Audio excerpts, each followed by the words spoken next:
52 yards should be just a nice, comfortable 9-iron for him. They're going to go nuts when he hits this thing.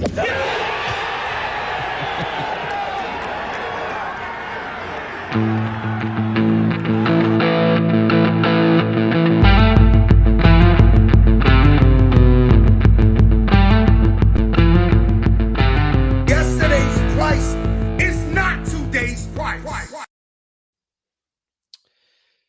Welcome in, golf fans. Yo. This is the Preferred Lines podcast. My name is Joe Idoni at Tour Picks. If you want to give the boy a follow on Twitter, welcome to your weekly golf gambling club meeting. This week, back on tap, Quail Hollow for the Wells Fargo Championship. After a 1-year hiatus due to hosting the President's Cup, we're back in beautiful right outside of Charlotte, North Carolina. Should have a great event on tap for this week. Before we get started, I want to thank my partners at Fantasy Golf Pod. They're huge supporters of the show, and I love those guys. My boy Chad, Jish, Eric, they have the show that has already been released, the First Look show earlier today. You can go back and check that out. Wednesday, they will all be together on the live stream as well at 4:20 Central Time. I got to get them off Central Time, but the boys will be ready to go. Make sure to give them a support and follow at Fantasy Golf Pod. Here's what we have on tap for tonight. I'm going to bring in a guest in just 1 second. We are going to go over sort of what we saw last week at the Mexico Open, talk maybe a little bit of Singapore, look ahead for a second to the PGA Championship, then shift gears totally toward a course preview for Quail Hollow Golf Club. And then we're going to go through the odds board, the top, middle, and long shot range to see if we can isolate any value on the board for you guys this week. Without further ado, I'm so pumped to have this guy back on the show and just talk to him. He's absolutely one of my Mount Rushmore favorite guests to bring on. I feel like we have some really good chemistry. I love talking to the guy. He's Team Brooks for life. We're big supporters. Welcome back in, Luke. Sweat it out. How you doing, buddy? Dude, that got me going. That was quite the introduction, man. I'm doing fantastic, buddy. How are you? I'm doing great, man. No complaints. I was just talking to you before we got hot. I'm excited. Going to go on a little family trip here in a few days. You just got off a family trip to the Caribbean, down there in Cancun. Was there a lot of hype down there in Mexico about the Mexico Open and Tony Finau making a run? Did you get to watch any? So I was trying to watch as much as I could, and it was funny because we were at a Vedanta resort, but at a different resort, obviously. And I figured out while we were there, I was like, wow, we could have booked this at the Puerto Vallarta one. We could have been going to the Open, the Mexico Open. Missed opportunity. But no, it was there wasn't a lot of hype. We did have some. No, you gotta go. You gotta go find mom, all right, buddy? I know it. Go find mama. Oh, okay. Do you want to say hi to my buddy? Come on. Just live streaming at its finest. Hello, say hi, son. Joe. How are you? No. Okay. No. But there was posters all over the place of John Rahm and golf in Mexico. And they also had Flecha Azul stuff everywhere. That's the life we live. The people love it. That's the life we live, man. We are real. This is not real studios. We are in our houses. We both have young children. These things occur often. It's happened on my show before. Yeah, but no. So there was a bunch of Flecha Azul stuff going on all over the resort, and they were selling it all over. I was drinking it all week, their specialty cocktails and stuff. And can I get a review on Flecha Azul? Dude, it's incredible. Are you a tequila guy? I'm a tequila guy when I drink. Me too. Drink hard alcohol. The Reposada is the best tequila I've ever had, Really? and that's their $75 price point, and it's phenomenal. It's one of the only tequilas that not one of the only, but it's a tequila that I definitely can just shoot it straight and no look on my face, nothing. It's just the smoothest. It's amazing. So Abe Answer did something right with that. Him and Wahlberg got a good thing going there.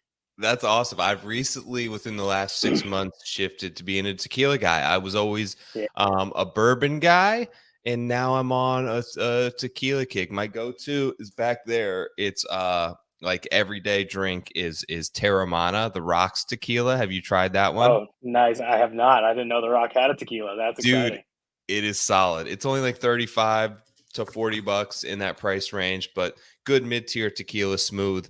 But that's awesome, man. So obviously Tony got it done, was able to hold off John Rahm, and I had a nice Brandon Wu ticket I was rooting for, but my wife was like, I was watching it with her and she's like, "You have Wu, right?" And I'm like, "Yeah." She was like, "Man, that sucks. He's right sandwiched right between Rob and Finau." I'm like, "Tell me about it." Yeah. Always felt like it was going to be one of those two guys when we saw the favorites released.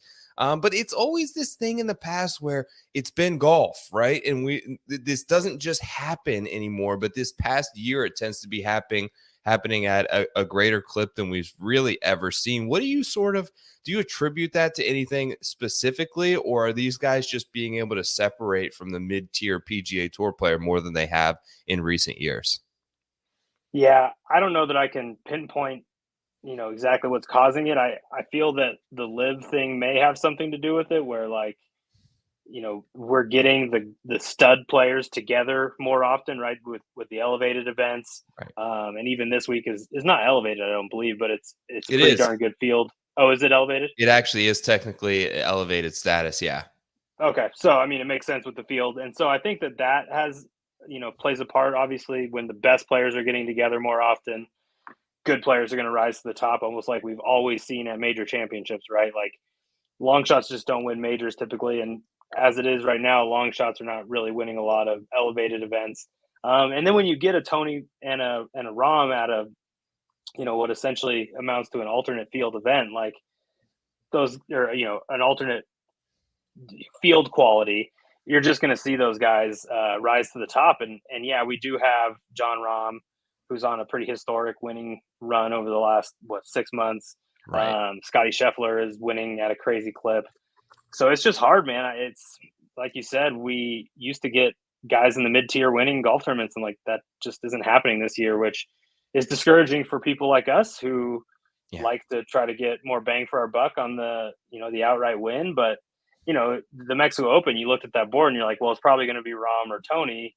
Do I want to swallow that price, or do I want to try to find a Brandon Wu? I was sitting on Will Gordon, who was in decent shape I am throughout too. a Yeah. lot of the week, and like then it's just like, well, there goes Tony making every 12 footer on a par three, 200-yard par three, 12 feet birdie putt, like Up man. and down from the So bunker. Yeah. yeah, exactly. So I don't know what is exactly it is. Maybe that the elite guys in the game are just getting more and more elite, but to me that doesn't make a ton of sense, right? Because like everybody should be getting better. I don't know. Maybe these guys are they're just having a special year, and maybe in the second half of the season we'll see it change. But as far as the elevated events go, I don't expect too much to change. I expect we'll see a lot of the studs winning like every week. Just what Yeah. happens. And it's super interesting to me because as someone who tries to figure out the why is this happening? I think it can only be that these players have just really separated talent wise, because you look at an event like last week and there was clearly, okay, so Rom immediately after winning the Masters goes to the Heritage. He said he, was holding off any sort of partying or celebration till after the Heritage. He goes home for a week, clearly deservingly so, had himself a good time, enjoyed some time with the friends, people at the local golf club. I saw on social media, first of all, Tony has the best wife in the world to follow on social media. She posts all her Yeah, family she's stuff. awesome. So Tony took all the kids like camping on the beach, and was like, they set up like a little tent out there. We're like roasting marshmallows and just literally doing dad stuff, which is what I assume Rom was doing, probably taking some dad roles on, also enjoying, the postmaster sort of victory lap with all his friends there at home. So my point being, if there was any week where both of these players were going to sort of come in a little bit unfocused, a little bit potentially less prepared than they would a normal week, with less at stake for them, it would have been last week. Yet they're still able to knock the rust of the first 9 holes, sort of roll out of bed in a sense, and find themselves at the top of the leaderboard, which was surprise. Like in that sense, it was a bit surprising for me to see them both up there. But it's just the caliber of player that they both sort of become. The other event I followed loosely a little bit, and I've been trying to keep tabs on Live a little bit. But the Singapore event, obviously Taylor Gooch goes back to back. Brooksy looked really good again, was one shot off the lead. I got to give credit to you, man. All credit to you, because I had the sort of notoriety of the Brooks ticket, and you were the one of all people. Not many people know that initially tipped me off on it at the 99-1 number. That was so much fun to sort of sweat that out and text back and forth with you every other hole. I was already looking up. I'll tell you, I was going to get you something nice, man. I had something honestly picked out that I was going to send to you if that thing came through. But what do you see in looking ahead to the PGA Championship? Have you seen anything or any like sort of bombs that you got your eyes on? Maybe not to that degree, but any early thoughts and players that you really like their value on the board?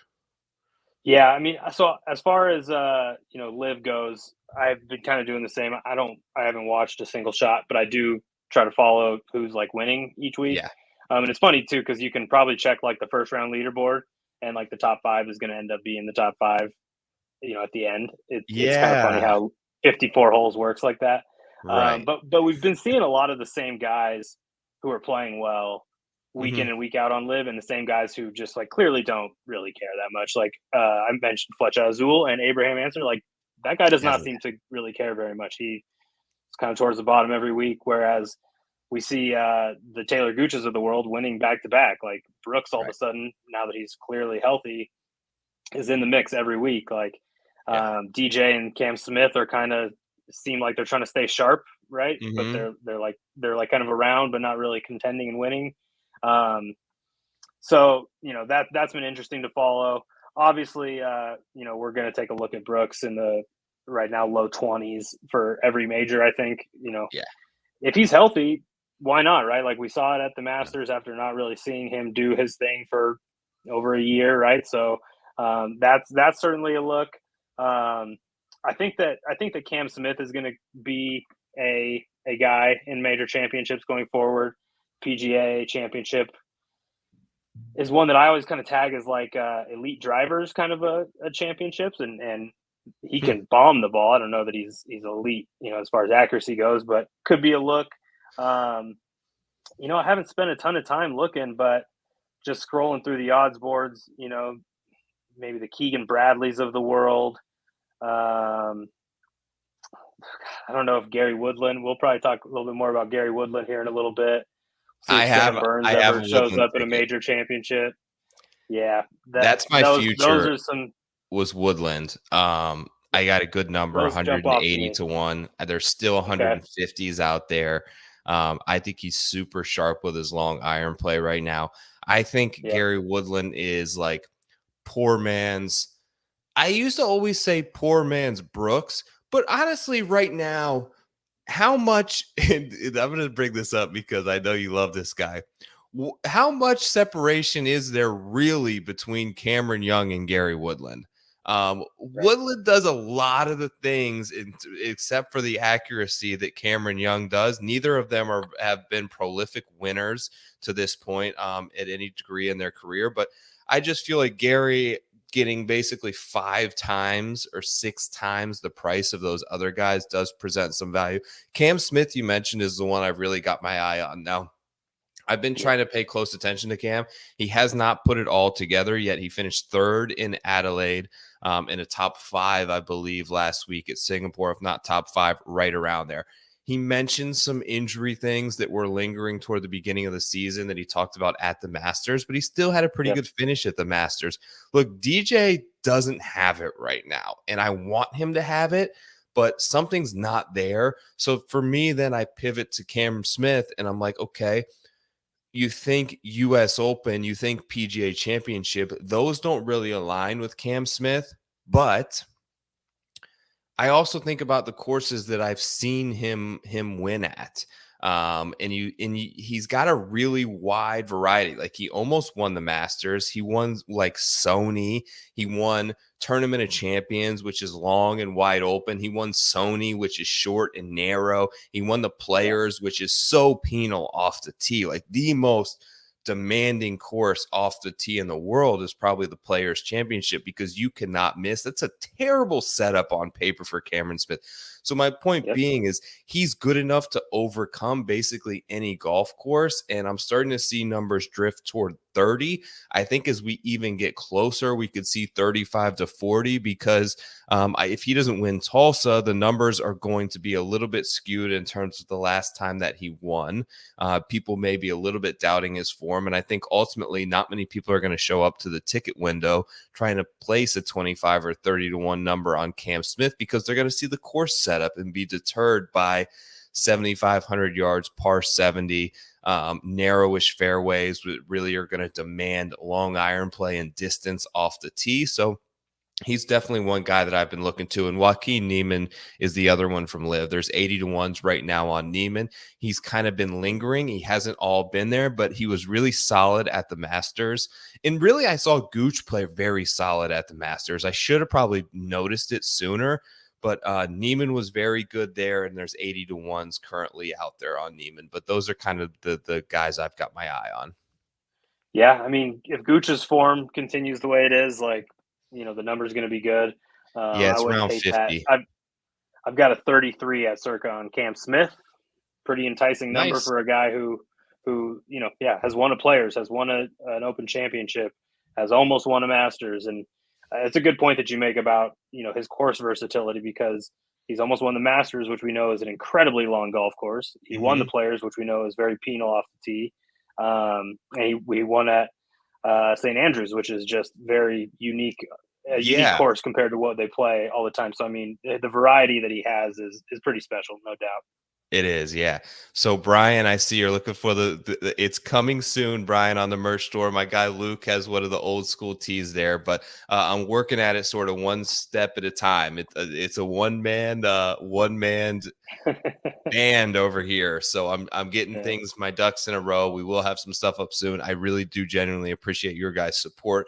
I posted a video earlier to the page. I played the park in West Palm Beach this past weekend. It's where I got this little tee here, but a very cool, unique golf course, unlike anything that I've ever played in Florida. Probably my second favorite course in all of the South of the United States. So even if you're not into that, go on the PL YouTube channel and give that thing a like, so we can kind of get some views around there on that. I'd appreciate it. All right, man. Let's talk a little bit about what we're going to see for this week.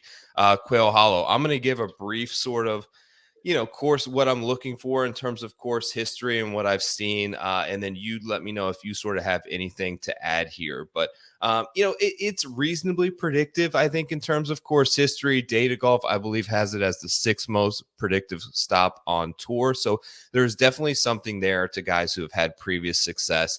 Overseeded Bermuda grass greens that are slightly below average in size, but they're sneaky fast and deceptive and tricky. We'll see a lot of missed putts inside of 5 feet. It is one of the most difficult lag putting courses that we see all year on tour. Narrowish fairways, we know about the length. It's one of the, I believe, the top 5 longest courses on tour. So you need to have carry distance. You need to have driver distance.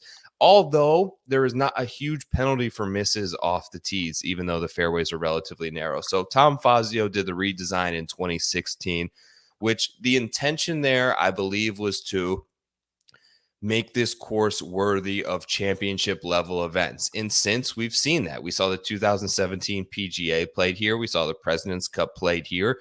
The intention, I think, was to add some length, add some difficulty, which I do believe that he achieved. The previous 5 winners, McIlroy's twice in there, Jason Day, Max Homa, and James Hahn. Like, what? Not sure what happened there, but although the sort of routing was flipped this past fall for the President's Cup, and they redid the order of some holes, we did see similar skill sets prevail. Length off the tee, long iron play are always hugely important here. Like I mentioned, quality lag putting. It's ultimately, I believe, a test of repeatability and consistency. And can you hit it long and straight? And can you stick a 190-yard shot over and over and over again? There are these par 4s. The first 3 par 4s of the day are in this 450 to 500 yard range. And that's basically the golf course, right? There's essentially 9 holes that are 450 to 500 yard par fours. Half the holes you play are going to be right in that distance. There's one that's like 449 and one that's like 505, but we know how they play with the tee boxes. Basically, half the holes you're going to be playing are almost the exact same hole, the exact same yardage, and you need to do the same things over and over again to have some success here. Those are kind of my notes on it. Do you have anything that you've seen previously that you'd like to add there? No, I mean, the thing I was focusing on definitely is the long iron play, and just you got to be able to hit, like you said, 190-yard shots. I think it was Andy, our boy Andy Lack, who said in a preview of this course maybe a couple of years ago that it was like he wasn't. I don't know. Andy, don't get mad if I get this wrong, but he basically said something about this course of it asks the same question over and over, which is exactly what you're saying. And it's can you hit a long iron, right? So that's something we've seen a lot. We've seen guys who drive the ball really well have success here. Obviously, when Rory is winning multiple times, you want to see somebody who's a prolific driver of the golf ball. And then the other thing, for people who are digging into numbers, like don't get, remember 2022, last year's Wells Fargo was not at this golf course. 2017 Wells Fargo was not at this golf course. And there was a lot of changes made to the golf course for that 2017 PGA Championship. So we really have like 3 years worth of data at this tournament, at this course in its current setup. That's just something to keep in mind. Totally agree. 3 years of data, because I do think the PGA, when they come in, they ultimately are going to set it up the way that they want to set it up, right? They're giving sort of creative freedom over the rough, the tee boxes, how everything is cut, versus normally the Wells Fargo Championship is going to be set up this week by the superintendent, which we really only have 3 years of this current data sort of in set. All right, let's get to the odds board. The betting board. Who do we want to bet? You've got Rory McIlroy as your favorite here on the DraftKings Sportsbook at 7-1. Patrick Cantlay second on the odds board, 12-1. Tony Finau, fresh off a victory, 14-1. Xander, 16-1. Hovland, 20. Spieth, 20. Fitz, 22. JT, 22. Morikawa, 22. Cameron Young, 22. Mr. Luke, you got anybody up here, dude?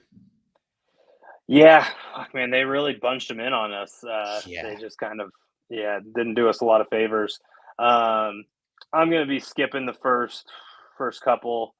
I think that like we've talked about, elites are winning these fields, right? These events, these elevated events are just it's the good guys. But I think there are some guys who we would consider on that border of being an elite player who are in the low to mid 20s, and I think that's where I'm going to focus. I may end up with 3 potentially, definitely 2 in this range. And the first guy I'm looking at is the guy who was probably some of the best incoming form outside of maybe I don't know. He might have the best incoming form of anybody on this board, and that's my guy Jordan Spieth. Okay. He's coming in hot. Comes in off let's see, a second, a fourth, a match play, 31st, whatever, a third, a 19th, and a fourth in his last. So, I mean, 4 top 4 finishes in his last 5 stroke play events. I mean, the guy is hitting the snot out of the golf ball. In the last 24 rounds, he's first in strokes gained total. The ball striking is incredible, and somewhat uncharacteristically of Jordan Spieth, it's actually the short game that has been, kind of his shortcoming. He's not hitting the putts down the stretch that he needs to hit. He could have won at API. He had chances to win at Heritage a couple weeks ago. So he's just knocking on the door. He's right there. I don't have any questions about him when it comes to the long game. He's plenty long enough with the driver. I feel good about his long iron play. And it's just a matter of, can he make the putts? And he's got a little bit of course history here. Nothing spectacular, but he played in the PGA Championship and had a 28th. That was really his only time here in the last 5 years or whatever. So, maybe a little bit of course rust, but That's probably where I'm going to start my ticket, and I've got a 21. I think that's fair. Yeah, I do think that's pretty fair. The interesting thing about Spieth, you're right, is he's really getting there tee to green very well right now. So you look at some stats like strokes gained putting or 3-putt avoidance, and it tells partial story, right? It's not every chapter. You're leaving spots out. And what Spieth is really good at it, and my guy Rick Gaiman over on rickrungood.com, I'll shout him out, has a great stat on if you build the custom models there where it's basically approach putting. So what it's doing is taking how good of a lag putter are you? And when you have these longer putts, I'm not sure where the barometer starts, but let's say a 40-foot putt, how close do you end up, right? Even if you two putt, right? If you hit it 8 feet by and make the second putt back, that's considered an Right. 8-foot putt coming back. You're gaining strokes gain putting.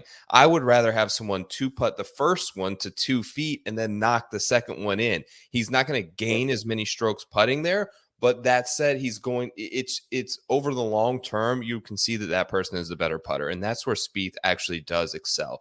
Now, he tends to miss 5-footers at a crazy rate right now, but ultimately, like, he made a lot of those at the President's Cup. He made almost all of them. Like, he was awesome. And it was finally like we didn't really have strokes gain data from the President's Cup because there's a lot of gimmies and you pick it up and stuff like that. But at the same token, like, I could notice like Spieth felt back with the putter. And then it hasn't come to fruition this season. I do think the numbers are there. Let me start at the top because I have zero interest in Rory.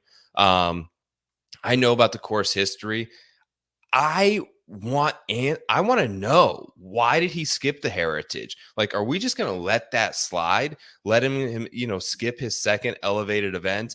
He, in the past 2 months, 8 weeks, he hasn't made a cut, Luke. He has two missed. All right. So he finished third at the match play. Like, Right.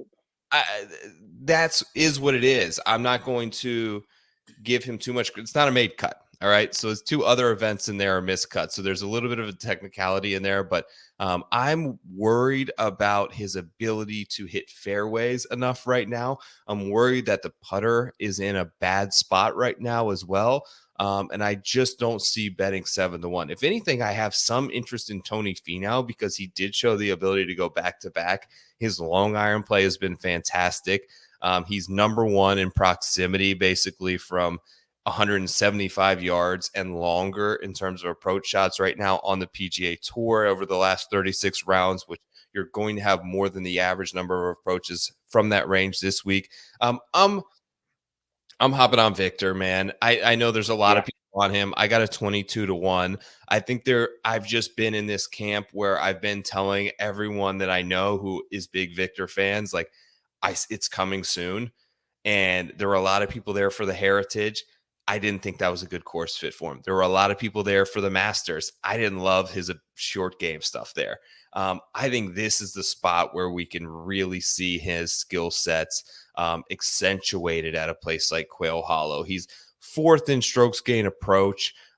His numbers basically across the board are extremely solid. Third in par 4 scoring in that range of 450 to 500 yards, like I mentioned. Second in strokes gain off the tee. Opportunities gain numbers are through the roof. He's giving himself a lot of birdie looks and difficult holes. Victor plays really well. I think that he's close. I think that he's hungry for a victory to capitalize on his current form and confidence right now with the swing. And I think 22-1, there's still that number out there on a number of books, is a worthy bet. And that's my favorite play at the top of the board. Yeah, like I said, I'm going to have probably 2, maybe 3 guys in this range, and I think Victor's definitely going to be one of them. You pointed out some of the relevant stats that definitely point to him. I've got this thing in my mind, and I think I could back it up if I do enough research, where Victor plays well on the same courses that Rory plays well. I love that. That's just a thing that I think is true. And even when Rory won, won here a couple of years ago, I think Victor was third, right? Third, yep. There's been some events where if you look at it, like those two are both in the top 5 of the leaderboard. And clearly this is a place where Rory plays really well. So I think that Victor's got to be a play in that low 20s is a fair number for him in this field. So yeah, Jordan and Victor, those are definitely two of my bets this week. All right, 3 interesting names. Just a quick take on them from you real quickly. Thomas, Morikawa, Young. I don't have any interest in any of them. Where are there? It's weird because of how many guys are above them, right? We're talking 1, 2, 3, 4, 5, 6, 7 players above them, yet they're still 22-1. So while the books clearly don't think that they're necessarily a favorite to win, they still aren't willing to hang like a 30 on one of these guys. Do you have interest in them? How about let's do this? Rank the 3 of them, like even not just this week, the 3 of them where they're at as players right now today. So I think it's really interesting that you mentioned these 3 guys because we did not talk about them before the show. And these were the 3 guys other than the 2 that we've talked about that I wanted to talk about. So Morikawa 1. Okay. Agree. Justin Thomas 2. Cameron Young 3. I think that a lot might disagree on 2 and 3 there and have Young ahead of him. I'm a little salty about Cameron Young because I thought that he was going to be a really good play at Heritage, and he was horrible. And people are really down on Justin Thomas right now.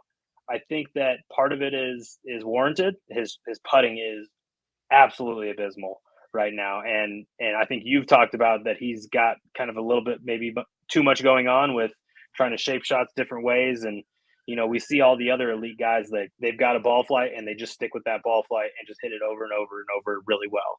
And he's trying to do all this stuff. But, I bet Justin Thomas a lot in the last couple months, and I just watch him hit the ball to 6 feet all day long on 200-yard shots. And like so frustrating. The hardest holes that nobody else is like even getting close to the hole. He's 5 feet away, but then he's missing the putt. And so it's like, it doesn't show in his finishes or his scores how well he actually can still hit the golf ball. So to me, he's still kind of an elite player. I think he's one little tweak away from finding it and being that guy again. It was less than 12 months ago he won a major championship. Yeah. And this is kind of anecdotal, and take it what you will. But he posted a swing on Instagram in the last couple of days, and I watched it no less than 100 times, and it looks different to me in a very very minor way. It's not quite as steep. We see him get that really high steep, and it just looked a little bit more in this kind of slot that most guys are in. Interesting. And God, it looks smooth, man. I go look at his Instagram. There's a swing video he's got on there, and tell me it doesn't look like one of the prettiest swings you've ever seen. So whether that means anything, it probably doesn't, but I still think that Justin Thomas is one minor tweak, especially with the putter, away from being back. Okay, so I agree with your ranking of the 3 there. Morikawa, I think, is the closest right now. I think that Thomas is the best player of the 3 long term. Right. I agree with that. I think that he'll have the most major championships of the 3 at the end of their careers. I was expecting a huge year from Justin Thomas. When we did the pre-season ranking show, I had him up at like number 2 or 3. I think I had Rahm, Rory, JT. I had huge expectations, as I'm sure Justin Thomas had huge expectations for himself this season. I kind of like the fact that there have been some spots, like he posted, there was a quick little workout video and then the swing, but I feel like in general, he's gone kind of like dark mode, like 0 dark 30, LeBron, like playoffs are on. I'm off of social media. I'm back in the lab. I'm going to get this thing figured out. And I have no concerns about his work ethic and attitude versus I may with some other players who are struggling. I know that he's there, probably down here with his dad. They're getting things figured out. I love the fact that you noticed that the swing has gotten a little bit better. A 25th at the Heritage, isn't like terrible. Such a disappointing miscut at the Masters, which he just hasn't been able to sort of put it all together there, except for the 1 year, of course, which it was played in the fall. Obviously has the win at the PGA here, a 21st the following year, and then a 26th. 2 years ago. So it's been pretty solid all in all. Yeah. I don't love the number. I would love this to get closer to like 28, and I don't think that's going to happen. My guy, like, I took a 28-1 on Max Homa. Some of the recent form I don't love, but like I've had you put in a couple Homa bets for me. I've been so high on this guy all year. I think that he does have courses that tend to suit his game best. Obviously, the win here in 2019. A little bit concerned about the basically back-to-back miscuts there were for Max, but I think that he's better than that. I look at some of the numbers that he's put together, and he still ranks very high in the model that I ran. Top 5 in that par 4 range, sort of long term. Top 6 in approach. Top 4 in approach history here. We know that he's a great putter, and that's so important at this place. Rory gained a ton of strokes with his putter actually when he won. JT actually, if you look at the numbers, had a really good putting week for his standards that week. He's really good at avoiding 3 putts and lag putting, and he just makes a lot of 12 footers as well. Max, Victor, those are my 2 guys sub 30, and I think you're getting an extended value on Homa this week off of a little bit of a sleepy last month. Had he played a little bit better, I think that he probably comes in around that 22-1 number, which is kind of where we had seen him settle into when in good form. But coming back to a course he's won multiple times at a couple different stops on tour, I think it's a decent number. Yeah, I mean, the one thing about Max Homa is he wins hard events, right? Or hard golf courses, like big boy courses. There's some good crossover between success here and at Torrey, and he's got success at both, right? So like he's not someone you can count out. And I think I've said this about Max a couple times, that he's kind of like a legacy guy, and like I think he cares about his total wins and his world ranking, and like I think that he's probably pretty annoyed with his current form, right? His miscuts. So like I think he'll show up with some fire. I think that's a good bet in the high 20s. I may get there. I'm between like Morikawa, maybe Justin Thomas, Homa. Those are probably the 3 that I'm looking at. And I got to make a decision at some point. I think Max is also a very big game plan guy. Like him and his caddy Joe have an absolutely phenomenal relationship, and it seems like they'll develop a plan. Like he reminds me of like a Sean McVay, or like someone who will like script out like the first 2 series of the game, like every play. I think that he comes into an event with like a very set in stone plan. Like he knows what he's going to do in these events where he's comfortable. He knows exactly how to play Riv. He knows exactly what club he's going to take off the tee. It just really frees him up to not have to make so many decisions out there when him and his caddy have a plan. The problem he has at like Augusta is Augusta fucks with your plan like immediately, and that place will throw a wrinkle in it, and then you have to adapt. And that's why we see players who are super creative and will be able to adapt to any situation, like Spieth and like Reed and like Phil. And these guys play well at Augusta because they could like just morph themselves into whatever crazy scenario that they end up in. I think this is a course that kind of will assist Max in sort of that game planning with his caddy. They'll come in knowing exactly what clubs they're going to take on what holes, and now it's just about execution. Yeah, I think that's a great call, and we know that he has his courses, right? Like he defended a Silverado. I think that places he plays well, he just plays well. So. All right, mid-tier. Burns 30, Hatton 35, Kim 35, Ricky 35, Sahith 45, Connors, Fleetwood, Lowry in the 50-1 range, Wyndham Clark 60, Keith Mitchell 60, Keegan Bradley 60. I don't have anything here, Luke, because I spent on the 2 guys up top, but is there anything in this sort of call it the mid-tier range that has your interest? Yeah, I'm kind of probably going to be in the same position as you, where I've spent all my chips up top. If I do end up going in this range, the one guy I'm looking at is Killa Keith. Yeah. he's got two really nice finishes here, a third and an eighth, Very nice. in those years where it was actually played at this course. He's also coming off a sixth at his last start. He's just hitting the ball really well. He's kind of leveled up this season, I think. We've seen him showing up at these elevated events, and he's no longer like kind of a second or third tier PGA Tour player. He's leveled up a bit. It's Bermuda putting surfaces, which he likes. I think that everything sets up pretty well for Keith here. Oh, and yeah, that six was at the little team event with Sungjae, and yeah, they played really well, right? So that would be the only guy kind of in this range I would have any interest in. Okay, I see that. The course history certainly checks out. The distance and the total driving and the ability to get off the tee obviously checks out as well with Keith. I didn't want to, but I would say I have to talk a little bit about Corey Connors, because when running some numbers, I was actually quite surprised at some of the stuff I saw from Corey Connors. And he's definitely not a guy that I would consider as like an elite driver off the tee. Like, he's not Rory or Cam Young or these guys that are going to carry it over 300. But he has the ability to play long golf courses really well. In terms of greens and regulation gained on courses over 7,400 yards, he's number one in the field. In terms of strokes gained approach on courses over 7,500 or over 7,400 that also feature difficult scoring conditions, he's number two in approach in the entire field.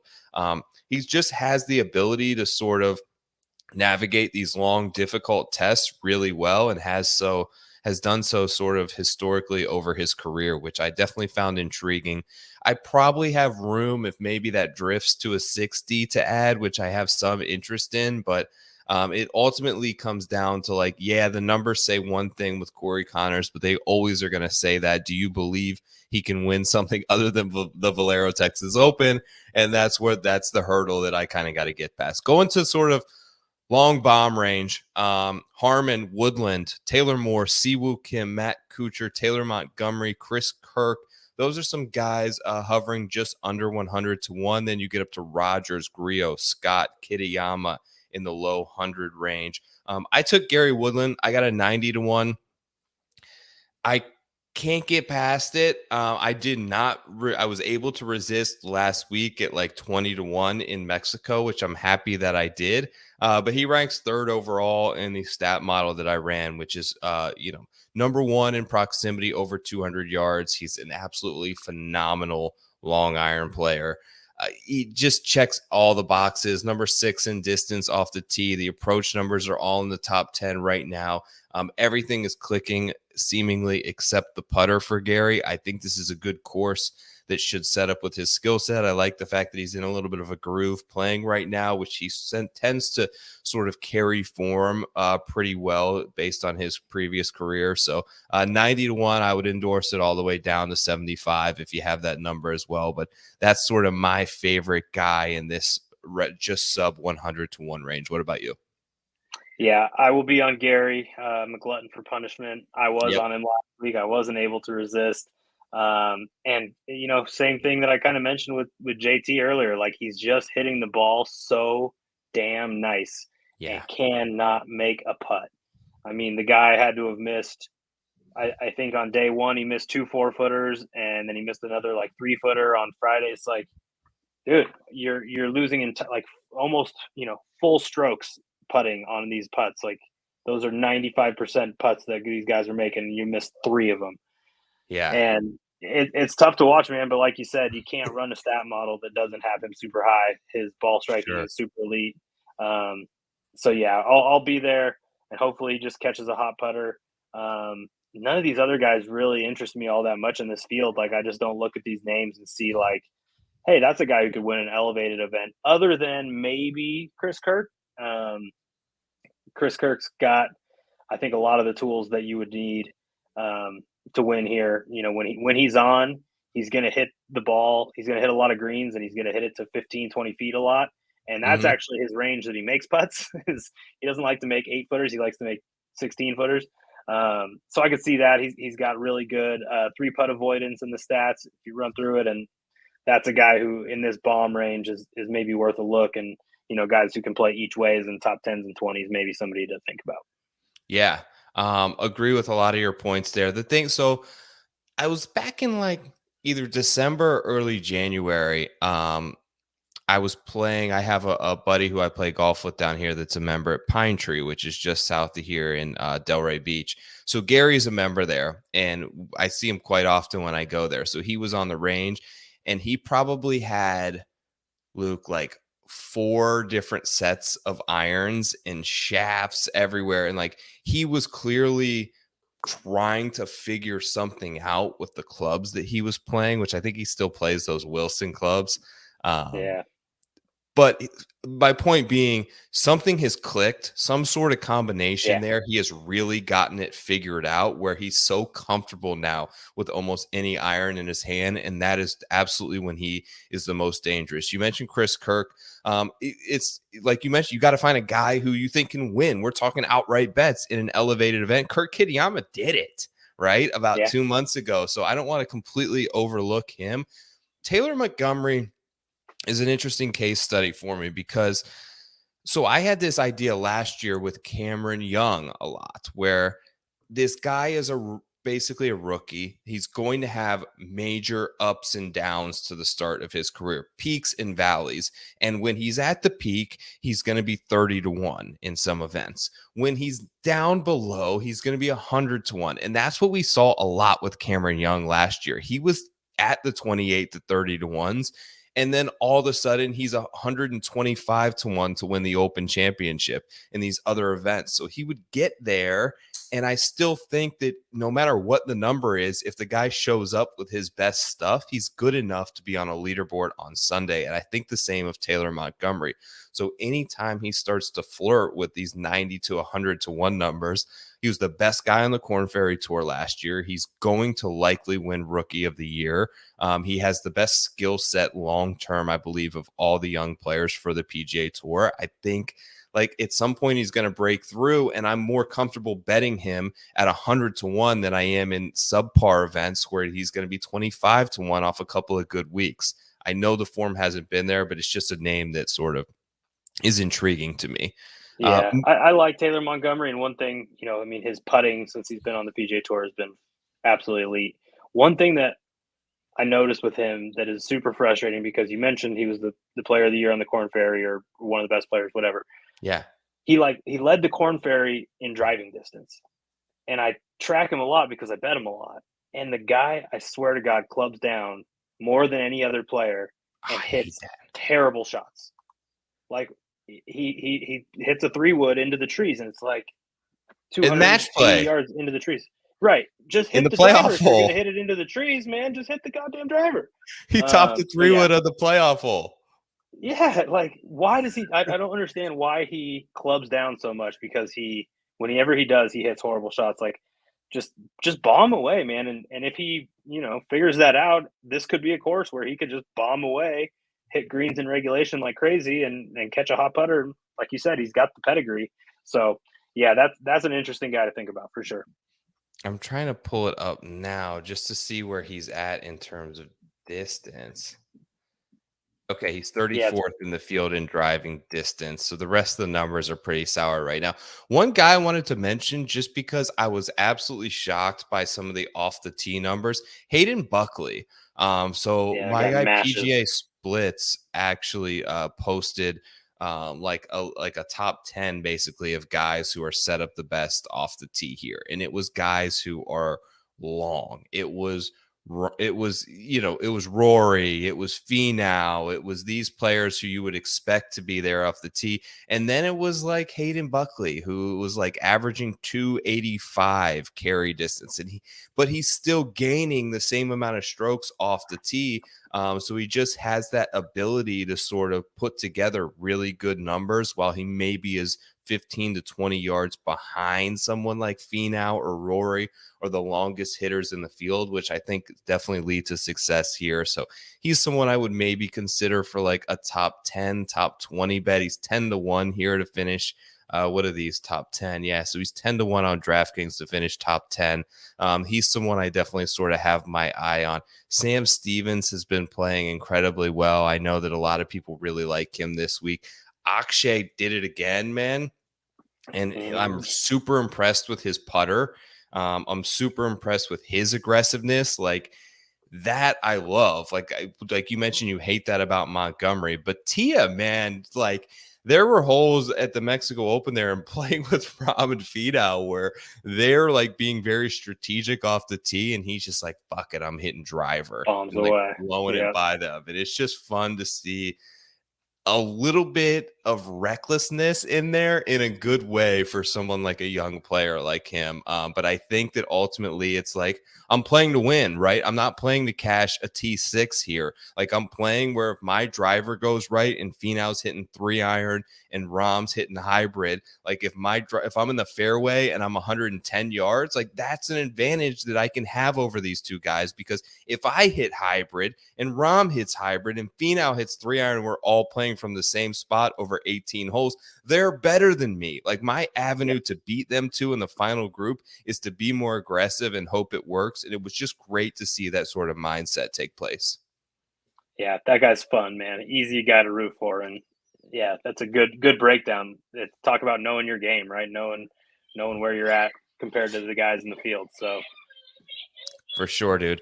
Listen, awesome to talk to you as always, man. I appreciate the hell out of you for coming on to the show sort of on short notice. I apologize for being disorganized and totally throwing a wrinkle in family bedtime tonight. We've got naked butts on screen on Preferred Lines. YouTube might flag me for that. But did we flash a butt there? Oh man. Yeah, we had cheeks. We had some cheeks. Yeah, like I said, man, we're potty training, dude. There's only one way to do it. You got to figure it out, man. So, yeah. Hey, I appreciate it, Joe. Sorry for the screaming in the background. It's how it goes. Of course. We fit our full-time hobby into the precious minutes that we have, right? So, absolutely, dude. Thank you so much for hopping on. Great to talk to you as always. We will be in touch. We'll be in touch soon, man. Best of luck and hope you have a good night. All right, buddy. Talk to you soon. Later, pal. My man, just one of my favorite people to sort of bring on and do the show with. I appreciate you guys, Brian, Ted, anyone who was here and commenting on the show. Like, thank you so much. I hope that you enjoyed it. I'm knocking my phone over. It's been another terrific episode of Preferred Lines. Make sure to subscribe to the channel. Give it a thumbs up if you enjoyed this over on YouTube. Maybe share it on social media. Every little bit goes a long way. Thank you so much. We'll be back here again next week, Monday night, 8:30. You know the time. I'm going on vacation. I might not watch much golf this weekend, but I'll be back next week to talk about it with you. Best of luck to everyone and hope you have a great night. Thanks.